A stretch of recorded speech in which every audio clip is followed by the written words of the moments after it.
Hello and welcome to this end of year market update from Wealth of Advice recorded on Friday the 29th of December 2023. Trying to end the year on a positive note by giving an update as to how markets have done in the last few weeks, all being very positive. Fund values have gone up, which is nice. We're also looking as to what might happen in 2024 and what we're going to look out for mainly in the coming weeks ahead. So three key themes or three questions that we will be looking for in 2024. Number one, will it be hard or soft boiled? The answer to what goes up is, does it come down? And the third one, these three kings. What are the three key pillars or the beacons of light, if you like, that we're looking for in 2024? So hard or soft boiled is the question, which you'll hear from us lots and lots in the coming weeks and months. You might see people talking about this on the various news channels in the financial press. A hard landing would be what we don't want, which is whereby the economy really slows down too quickly. You see businesses get into trouble. Interest rates have had too hard of an impact, if you like. People can't afford their mortgages, house repossessions, people lose their jobs. So we don't want that. Thankfully, consensus in the markets has shown that the soft landing is the most likely outcome. And by that, what we mean is inflation gets under control, which it has done in 2023. Thankfully, towards the end of 2023, we saw that. And I'll come on to that shortly. Interest rates start coming down in 2024. Businesses continue to do well. Government borrowing costs come down. The consumer confidence that we've seen pick up in these last few weeks, that comes through. And as I say, we end up with a soft landing. One bit of caveat there, it should be noted that all landings start soft and then unfortunately some end up being hard. And it's now going to be very tricky for the Bank of England, the Federal Reserve and the European Central Bank on a monthly basis to get together and meet and make sure they're doing the right things. When's the right time to reduce interest rates and how much do they pull them down by, or do they keep them the same? So some big decisions ahead for the central bankers and those in charge. So say the next big question about what goes up, does it come down? When will it come down? Everything has to come down at some point. As we know, whatever goes up must come down. Federal Reserve Chairman announced on the 14th of December that there is no longer the appetite to raise interest rates in 2024. So hopefully we do see this pause of rate rises maintained before we see the pivot reached, which is when interest rates will come down. Most forecasters are predicting that's going to be in the summer, maybe June. We're hoping it's going to be a little bit earlier than that, because as soon as rates come down, a US fund manager we heard speak in September 2022 said once the Federal Reserve cuts rates, you will see a rip your face off rally, which sounds very American, very bullish. We saw only 3 weeks ago that as soon as they believed that rates were no longer going to go and may come down in 2024, that all markets shot up nicely. And we'll show you that in the market data in the coming slides. These three kings, the three key areas, if you like, the three beacons of light that we're looking for in 2024. Will there be growth? If we have a soft landing, where does that mean we have to invest the portfolios?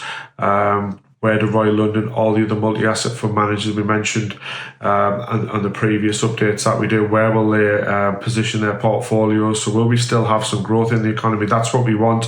A nice soft landing with some growth, not a hard landing where everything has to go defensive again. What will happen with interest rates? Interest rates coming down will mean that bonds are more attractive to invest into, and falling rates may see some bond funds shoot up nicely. So when we had rising interest rates in 2023, we took money out of bonds. All asset allocators did. Bonds were unattractive. I was at an event in October where a bond fund manager was saying that bonds are the cheapest he's ever seen them. Well, give us falling interest rates and we'll put more client money back into them. Bonds are a low risk asset class normally. 2022 was the opposite of that, but hopefully we can get back to investing in something low risk that gives a good return and what can beat cash. And the third key part of it, inflation. Where does inflation go? Do we get down to this 2% level that everyone's been wanting to get to, or does it go down too far? And depending on where inflation heads will also depend on where we're going to invest clients' money and how we allocate money in 2024. So those are the three key things: growth, interest rates, inflation. You may say that's what we were looking for in 2023, but I think growth coming to the top of the tree now is a little bit different from where we were in 2023. 2023, we wanted to avoid recession. We were expecting, or the IMF said we'd have a huge recession in the UK. That never happened. People expected a recession in the US. That also didn't really happen. Just a few slides now just to show you the data that's been coming through. The Bank of England held interest rates at 5%. This chart here looks at where you may see cuts coming in 2024. Some market forecasters are predicting 5 interest rate cuts in 2024. That would be really good for a lot of people, those with mortgages, businesses with high borrowing. If you can get Bank of England base rate down somewhere closer to, I don't know, maybe 3.5% by 2025, that would be great. But close to 4% by the end of 2024 would also help a lot of people, a lot of businesses. It would also mean government borrowing costs are a lot cheaper. Other things to look at: UK CPI fell to 3.9%. Was it a Christmas miracle as inflation slowed to 3.9%? It was 6.7% back in September, down to 4.6% in October. Price of petrol came down 4 pence a litre in between October and November. People's energy costs coming down. That's not to say everything's still really expensive compared to where it was 2 years ago, but it's very positive that these numbers are coming down.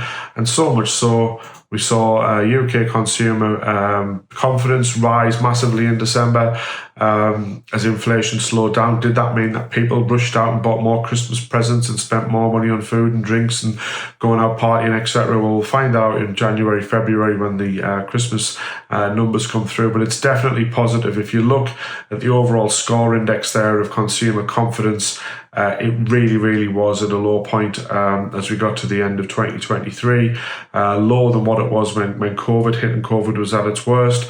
So now it's coming back up. Hopefully people do feel more confident and we can get into this new year without that hard landing, but the economy just coming along nicely, waiting for interest rates to come down and clients' portfolios then will rise thereafter. So now we come to the end part of this end of year market update.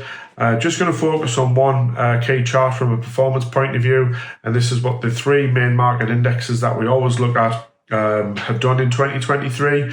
As you can see, the S&P 500, which is your Amazons, your Google, Netflix, Facebook, Microsoft, Nvidia, all those big huge stocks, they have really driven the market up this year. So the S&P 500 is up 19.29% in 2023.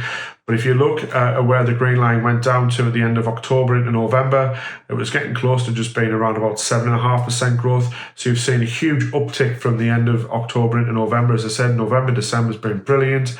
MSCI World Index, again, lunged all the way down. Ended the year very well, up 17.5%.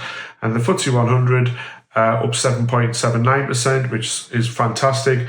But again, look at where the FTSE was at the end of October. Year-to-date performance figures was well less than 2% at that point.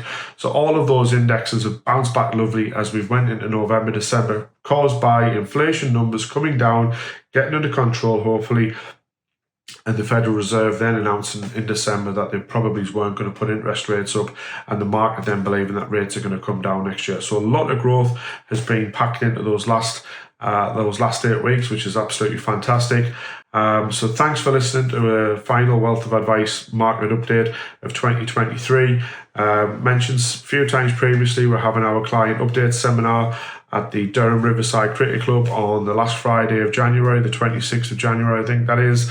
We've had around about 80 people come back to say they want to attend that event. So if there's anyone else watching, when Sky sends this email out with this video on in the coming days, we'll put another link on if anyone else wants to come to that at the end of January. And I look forward to seeing you all then. And as I say, just finish off by wishing everyone all the very best for 2024.